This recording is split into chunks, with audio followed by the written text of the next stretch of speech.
ಬಹಳ ಕೃಪೆಯನ್ನು ನಮ್ಮ ಮೇಲೆ ತೋರಿಸಿದ್ದಾರೆ ರಾಜ್ಯದ ಮುಖ್ಯಮಂತ್ರಿಗಳು. ರಾಜ್ಯದಲ್ಲಿ ಇವತ್ತು ಕಾಂಗ್ರೆಸ್ ಪಕ್ಷದವರೆಗೂ ಕೂಡ ಜನ ಚೀಮಾರಿ ಆಗ್ತಾ ಇದ್ದಾರೆ ಅವರವ್ರ ಕ್ಷೇತ್ರದಲ್ಲಿ. ಶಾಸಕರುಗಳಾಗಿ 2.5 ವರ್ಷ ಕಳೀತಾ ಇದೆ. ನಮ್ಮ ಕ್ಷೇತ್ರದಲ್ಲಿ ಅಭಿವೃದ್ಧಿಗೆ ಬಿಡುಗಾಸನ್ನು ಕೂಡ ಮುಖ್ಯಮಂತ್ರಿಗಳು ನೀಡ್ತಾ ಇಲ್ಲ ಅಂತೇಳಿ ಇವತ್ತು ಮುಖ್ಯಮಂತ್ರಿಗಳ ಮೇಲೆ ಅಸಮಾಧಾನ ಹೊರಹಾಕೋದಕ್ಕೆ ಇದು ಕೂಡ ಒಂದು ಪ್ರಮುಖವಾಗಿರ್ತಕ್ಕಂಥ ಕಾರಣ. ಹಾಗಾಗಿ ಮುಖ್ಯಮಂತ್ರಿಗಳು ತನ್ನ ಕುರ್ಚಿಯನ್ನು ಉಳಿಸ್ಕೊಳ್ತಕ್ಕಂಥ ಸಲುವಾಗಿ ಈಗ ಅನುದಾನದ ಒಂದು ನಾಟಕವನ್ನು, ಕಪಟ ನಾಟಕವನ್ನು ಆಡ್ತಾ ಇದ್ದಾರೆ. 50 ಕೋಟಿ ಬಿಡುಗಡೆ ಮಾಡಿ ಅಂತೇಳಿ ಮುಖ್ಯಮಂತ್ರಿಗಳು ಪತ್ರ ಬರೆದಿದ್ದಾರೆ ಅಷ್ಟೇ. ಇನ್ನು 50 ಕೋಟಿ ಬಿಡುಗಡೆ ಆಗ್ತದೋ, ಅದರಲ್ಲಿ ಇನ್ನೆಷ್ಟು ಬಿಡುಗಡೆ ಆಗ್ತದೆ, ಅದು ಯಾವಾಗ ಬಿಡುಗಡೆ ಆಗ್ತದೆ, ಯಾವಾಗ ಶಾಸಕರಿಗೆ ಅವ್ರ ಕೈಗೆ ಸೇರ್ತದೆ, ಅಭಿವೃದ್ಧಿ ಕೆಲಸ ಯಾವಾಗ ಪ್ರಾರಂಭ ಆಗ್ತದೆ, ಇವೆಲ್ಲವೂ ಕೂಡ ಇವತ್ತು ಯಕ್ಷ ಪ್ರಶ್ನೆ. ಆದರೆ ಆಡಳಿತ ಪಕ್ಷಕ್ಕೆ ಅವರ ಕಣ್ಣಿಗೆ ಒಂದು ಬೆಣ್ಣೆ, ವಿರೋಧ ಪಕ್ಷದವರ ಕಣ್ಣಿಗೆ ಸುಣ್ಣ, ಇದು ನಿರಂತರವಾಗಿ ಕಾಂಗ್ರೆಸ್ ಆಡಳಿತದಲ್ಲಿ ನಡ್ಕೊಂಡು ಬಂದಿದೆ. ಈಗಲೂ ಕೂಡ ಅದನ್ನು ಮುಂದುವರಿಸಿದ್ದಾರೆ. ಇಲ್ಲಿ ಇವೆಲ್ಲವೂ ಕೂಡ ಚರ್ಚೆ ನಡೀತಾ ಇದೆ. ಮುಖ್ಯಮಂತ್ರಿಗಳ ಹೇಳಿಕೆಯನ್ನು ಕೂಡ ನಾನು ಗಮನಿಸಿದ್ದೇನೆ.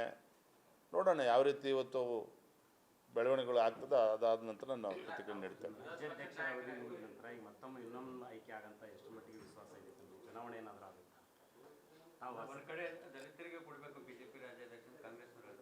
ಯಾಕೋ ಸಿದ್ದರಾಮಯ್ಯನವರಿಗೆ ಮಲ್ಲಿಕಾರ್ಜುನ್ ಖರ್ಗೆ ಅವ್ರ ಹೆಸರು ಹೇಳಿದ್ರೆ ಪಾಪ ಅವ್ರಿಗೆ ಕೋಪ ಬರ್ತದೆ. ನಾನು ಸಹಜವಾಗೇ ಹೇಳಿದ್ದೆ, ಹೇಗಿದ್ರು ಸಿದ್ದರಾಮಯ್ಯನವರೇ 2 ವರ್ಷ ತುಂಬ್ತಾ ಇದೆ, ನೀವು ಮುಖ್ಯಮಂತ್ರಿ ಸ್ಥಾನಕ್ಕೆ ರಾಜೀನಾಮೆ ಕೊಡಲೇಬೇಕಾಗ್ತದೆ. ಹಿಂದಂತೂ ಪಾಪ ಪರಮೇಶ್ವರ್ ಅವರು ಕೂಡ ಅನ್ಯಾಯ ಮಾಡಿದ್ರಿ. ಈಗಲಾದರೂ ಕೂಡ ಮಲ್ಲಿಕಾರ್ಜುನ್ ಖರ್ಗೆ ಒಬ್ಬ ದಲಿತರಿಗೆ ನ್ಯಾಯ ಸಿಗಲಿ ಅನ್ನುವ ಹಿನ್ನೆಲೆಯಲ್ಲಿ ನಾನು ಹೇಳಿಕೆಯನ್ನು ನೀಡಿದ್ದೇನೆ. ಆದರೆ ಖರ್ಗೆ ಅವ್ರ ಹೆಸರು ಕೇಳಿಬಿಟ್ರೆ ಯಾಕೋ ಸಿದ್ದರಾಮಯ್ಯವ್ರಿಗೆ ಕೋಪ ಬರ್ತದೆ, ನನ್ನ ಮೇಲೆ ಹರಿಯಾಯ್ದದ್ದನ್ನು ಕೂಡ ನಾನು ನೋಡಿದ್ದೇನೆ. ಅದೇ ಇದ್ರ ಬಗ್ಗೆ ನಾನು ತಲೆ ಕೆಡಿಸ್ಕೊಳ್ಳೋದಕ್ಕೆ ಹೋಗೋದಿಲ್ಲ. ಇವತ್ತು ಪರಮೇಶ್ವರ್ ಅವ್ರಿಗೆ ಹೇಗೆ ಅನ್ಯಾಯ ಆಯಿತು ಎಲ್ಲವೂ ಕೂಡ ರಾಜ್ಯದಲ್ಲಿ ಚರ್ಚೆನೂ ಕೂಡ ಆಗಿದೆ. ಪರಮೇಶ್ವರ್ ಅವರು ಕೂಡ ಇದ್ರ ಬಗ್ಗೆ ಉಲ್ಲೇಖ ಮಾಡಿದ್ದಾರೆ. ಸಿದ್ದರಾಮಯ್ಯವ್ರು ಹೇಗೆ ನಡ್ಕೊಳ್ತಾರೆ ನೋಡೋಣ. ರಾಜ್ಯಾಧ್ಯಕ್ಷರಲ್ರಿ, ಇವತ್ತು ಬುಡಕಟ್ಟು ಜನಾಂಗದ ಒಬ್ಬ ಮಹಿಳೆಗೆ ಇವತ್ತು ರಾಷ್ಟ್ರಪತಿ ಸ್ಥಾನವನ್ನು ಕೊಟ್ಟಿದ್ದಾರೆ. ದೇಶದ ಮೊದಲ ಪ್ರಜೆ. ಹಿಂದನೂ ಕೂಡ ಕೋವಿಂದ್ ಅವ್ರನ್ನ ರಾಷ್ಟ್ರಪತಿ ಮಾಡಿದ್ರು. ಇವರೇನು ಅಲ್ಪಸಂಖ್ಯಾತರ ಬಗ್ಗೆ ಭಾಷಣ ಬಿಗಿತಾರಲ್ಲ ಕಾಂಗ್ರೆಸ್ ಅವರು, ಅಬ್ದುಲ್ ಕಲಾಂ ಅವ್ರನ್ನ ಇವತ್ತು ರಾಷ್ಟ್ರಪತಿಗಳನ್ನಾಗಿ ಮಾಡಿದ್ದು ಭಾರತೀಯ ಜನತಾ ಪಾರ್ಟಿ. ಇವತ್ತು ಸಿದ್ದರಾಮಯ್ಯನವರು ಏನು ಅಹಿಂದ ನಾಯಕರು ಅಂತ ಹೇಳ್ತಾ ಇದ್ದಾರಲ್ಲ, ಕಳೆದ 2.5 ವರ್ಷದಲ್ಲಿ ಇವರಿಂದ ಅಹಿಂದ ಸಮುದಾಯಗಳಿಗೆ ಅನ್ಯಾಯ ಮಾಡಿದ್ದಾರೆ ಹೊರತು ಯಾವುದೇ ಅವನ್ನ ಅಭಿವೃದ್ಧಿ ಪಡಿಸ್ತಕ್ಕಂಥ ಕೆಲಸ ಮಾಡಿಲ್ಲ, ಅವ್ರಿಗೆ ನ್ಯಾಯ ಕೊಡ್ತಕ್ಕಂಥ ಕೆಲಸವನ್ನು ಮಾಡಿಲ್ಲ. ಇವತ್ತು ದೇಶದ ಪ್ರಧಾನಮಂತ್ರಿ ನರೇಂದ್ರ ಮೋದಿಜಿಯವರು ಅವರು ಕೂಡ ಹಿಂದುಳಿದ ವರ್ಗಕ್ಕೆ ಸೇರಿರ್ತಕ್ಕಂಥವ್ರು. ಆದರೆ ಯಾವತ್ತೂ ಕೂಡ ಮೋದಿಯವರು ನಾನು ಹಿಂದುಳಿದವರು ಅಂತವ್ರು ಎಲ್ಲೂ ಕೂಡ ಹೇಳ್ಕೊಂಡಿಲ್ಲ. ಆದರೆ ಈ ದೇಶದ ಎಲ್ಲ ವರ್ಗದ ಜನರಿಗೆ ನ್ಯಾಯ ಕೊಡ್ತಕ್ಕಂಥ ಕೆಲಸ, ಕಾರ್ಯಕ್ರಮಗಳನ್ನು ಕೊಡೋ ಮುಖೇನ ನರೇಂದ್ರ ಮೋದಿಜಿಯವರು ಮಾಡಿದ್ದಾರೆ. ಆದರೆ ಸಿದ್ದರಾಮಯ್ಯನವರು ಇವತ್ತು ಕಾಂತರಾಜ್ ವರದಿ ಬಗ್ಗೆನೇ ಚರ್ಚೆ ಮಾಡೋದಾದರೆ, ಅರೆ ಅವರೇ ಮುಖ್ಯಮಂತ್ರಿಗಳಿದ್ದರು ಹಿಂದೆ, 5 ವರ್ಷಗಳ ಕಾಲ ಮುಖ್ಯಮಂತ್ರಿಗಳಿದ್ದರು. ಅವರ ಮುಖ್ಯಮಂತ್ರಿ ಅವಧಿಯಲ್ಲೇ ಕಾಂತರಾಜ್ ವರದಿ ಮಂಡನೆ ಆಯಿತು, ಆದರೆ ಅದನ್ನು ಅನುಷ್ಠಾನ ಮಾಡಲಿಲ್ಲ. 10 ವರ್ಷಗಳಾದ ನಂತರದಲ್ಲೇ ಭಾರತೀಯ ಜನತಾ ಪಾರ್ಟಿ ನಾವು ಹೇಳಿದ್ವಿ ಇದು ಅನ್ಸೈಂಟಿಫಿಕ್ ಆಗಿದೆ. ಸಾಕಷ್ಟು ಪ್ರಶ್ನೆಗಳು ಆಡಳಿತ ಪಕ್ಷದಲ್ಲೇ ಇವತ್ತು ಪ್ರಶ್ನೆಗಳನ್ನು ಎತ್ತಿದ್ದಾರೆ. ಇದು ಸರಿಯಾದ ರೀತಿಯಲ್ಲಿ ಆಗಬೇಕು, ಅದು ನಮ್ಮ ಮಾತನ್ನು ಕೇಳಲಿಲ್ಲ. ಆದರೆ ಇವತ್ತು ರಾಹುಲ್ ಗಾಂಧಿ ಅವರು ಕಾಂತರಾಜ್ ವರದಿನ ಅನುಷ್ಠಾನ ಮಾಡಬಾರ್ದು ಅಂತೇಳಿ ಆದೇಶ ಮಾಡಿದ ಮೇಲೆ ಒಂದು ಕ್ಷಣನೂ ಕೂಡ ತಡ ಮಾಡ್ದೇ ಸಿದ್ದರಾಮಯ್ಯನವರು ಅಹಿಂದ ನಾಯಕರು ತನ್ನ ಮುಖ್ಯಮಂತ್ರಿ ಸ್ಥಾನವನ್ನು ಉಳಿಸ್ಕೊಳ್ಳೋಕ್ಕೋಸ್ಕರ ಅದನ್ನು ಕಸದ್ಬುಟ್ಟಿಗೆ ಹಾಕ್ತಿಲ್ವಾಗ ಸಿದ್ದರಾಮಯ್ಯನವರು 165 ಕೋಟಿ ಖರ್ಚು ಮಾಡಿ ರೆಡಿ ಮಾಡಿರ್ತಕ್ಕಂಥ ವರದಿ ಅದನ್ನು ಇವತ್ತು ಕಸದ್ಬುಟ್ಟಿಗೆ ಸಿದ್ದರಾಮಯ್ಯನವರು ಹಾಕಲಿಲ್ವಾ? ಸೊ ಹಾಗಾಗಿ ಸಿದ್ದರಾಮಯ್ಯನವರಿಗೆ ಅಹಿಂದ ಅಂತಕ್ಕಂಥದ್ದು ಒಂದು ರಾಜಕೀಯ ಅಸ್ತ್ರವಾಗಿ ಅದನ್ನು ಬಳಸ್ಕೊಳ್ತಾ ಇದ್ದಾರೆ ವಿನಃ ಇದರಿಂದ ಆ ಸಮುದಾಯಗಳಿಗೆ ನ್ಯಾಯ ಕೊಡಬೇಕು ಅಂತಕ್ಕಂಥ ಒಂದು ಪ್ರಾಮಾಣಿಕವಾಗಿರ್ತಕ್ಕಂಥ ಕಳಕಳಿ ರಾಜ್ಯದ ಮುಖ್ಯಮಂತ್ರಿಗಳಿಗೆ ಇಲ್ಲ ಅಂತಕ್ಕಂಥದ್ದು ಸಾಬೀತಾಗಿದೆ ಇವತ್ತು. ಏನಪ್ಪ ಕಳೆದ 1.5 ವರ್ಷದಲ್ಲಿ ಶಕ್ತಿ ಮೀರಿ ಸಂಘಟನೆಗೆ ಬಲಪಡಿಸತಕ್ಕಂಥ ಕೆಲಸ ನಾನು ಮಾಡ್ತಾ ಇದ್ದೇನೆ. ಅದ್ರ ಬಗ್ಗೆ ತೃಪ್ತಿ ಎಲ್ಲರೂ ಕೂಡ ಇದೆ, ಕೇಂದ್ರದ ನಾಯಕರು ಕೂಡ ಇದೆ. ಬರುವಂಥ ದಿನದಲ್ಲಿ ಸೂಕ್ತ ನಿರ್ಧಾರವನ್ನು ಕೈಗೊಳ್ತಾರೆ. ಥ್ಯಾಂಕ್ ಯು, ಧನ್ಯವಾದ. ಸಂಘಟನೆಯನ್ನು ಬಲಪಡಿಸ್ತಕ್ಕಂಥ ನಿಟ್ಟಿನಲ್ಲಿ ಮುಂದೆ ಬರುವಂಥ ಜಿಲ್ಲಾ ಪಂಚಾಯತ್ ತಾಲೂಕ್ ಪಂಚಾಯತ್ ಚುನಾವಣೆಗಳಿರ್ಬೋದು,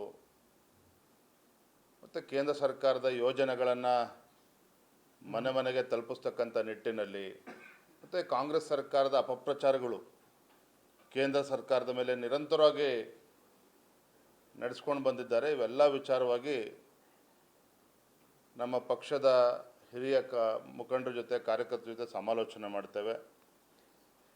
ಮುಂದಿನ ದಿನಗಳಲ್ಲಿ ಪಕ್ಷದ ಸಂಘಟನೆಯನ್ನು ಬಲಪಡಿಸ್ತಕ್ಕಂಥ ನಿಟ್ಟಿನಲ್ಲಿ ನಮ್ಮ ಕಾರ್ಯತಂತ್ರ ಹೇಗಿರಬೇಕು, ಇವೆಲ್ಲದ್ರ ಬಗ್ಗೆ ನಾವು ಸಮರ್ಪಕವಾಗಿ ಚರ್ಚೆನ ಮಾಡೋರಿದ್ದೇವೆ.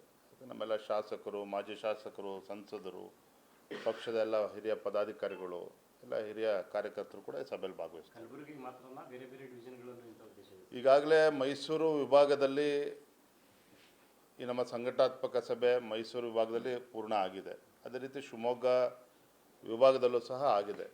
ಶಿವಮೊಗ್ಗ ವಿಭಾಗ ಅಂತ ಹೇಳಿದ್ರೆ ಶಿವಮೊಗ್ಗ ಜಿಲ್ಲೆ, ಅದೇ ರೀತಿ ನಮ್ಮ ಚಿಕ್ಕಮಗಳೂರು ಜಿಲ್ಲೆ ಮತ್ತು ಉತ್ತರ ಕನ್ನಡ ಜಿಲ್ಲೆ. ಅದೇ ರೀತಿ ನಾಳೆ ದಿನ ನಮ್ಮ ಬಳ್ಳಾರಿ ವಿಭಾಗ, ಬಳ್ಳಾರಿ, ಕೊಪ್ಪಳ ಜಿಲ್ಲೆ, ಅದೇ ರೀತಿ ರಾಯಚೂರು ಜಿಲ್ಲೆ, ಈ 3 ಜಿಲ್ಲೆಗಳು ಒಳಗೊಂಡಂತೆ ಅಲ್ಲಿ ವಿಭಾಗದಲ್ಲೂ ಕೂಡ ನಾಳೆ ದಿನ ನಾವು ಬೆಳಗ್ಗೆಯಿಂದ ಸಂಜೆವರೆಗೂ ಸಹ ಈ ಕಾರ್ಯಕ್ರಮ ಸಂಘಟನಾತ್ಮಕ ಸಭೆ ನಡೀತದೆ.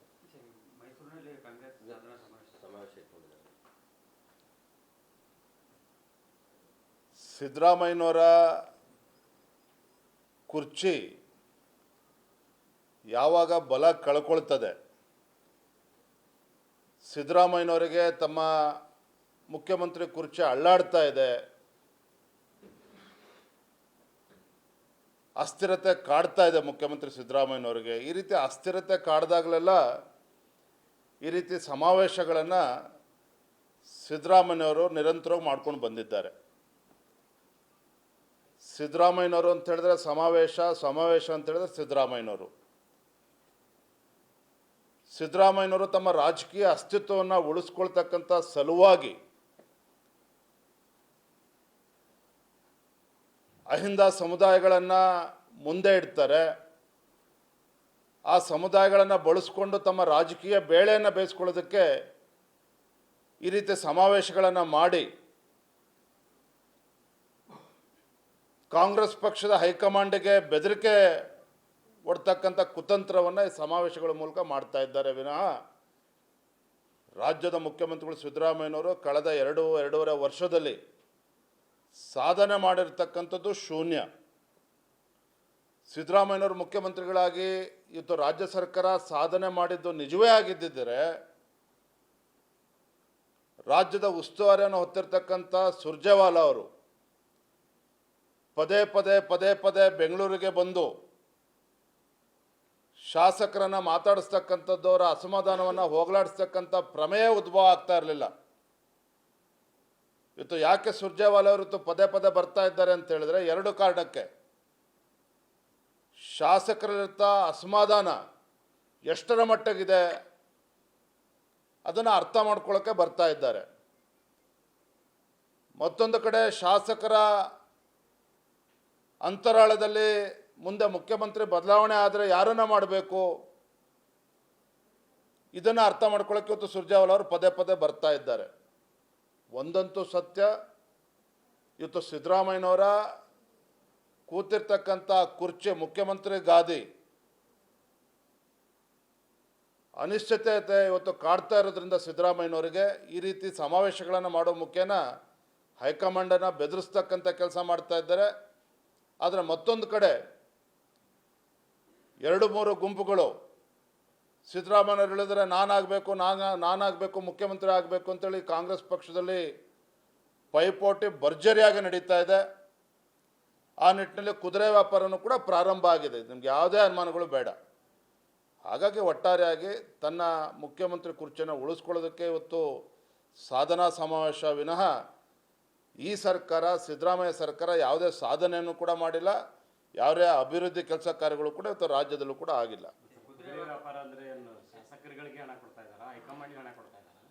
ಈಗೆಲ್ಲವೂ ಕೂಡ ರೇಟ್ ಫಿಕ್ಸಿಂಗ್ ನಡೀತಾ ಇದೆ.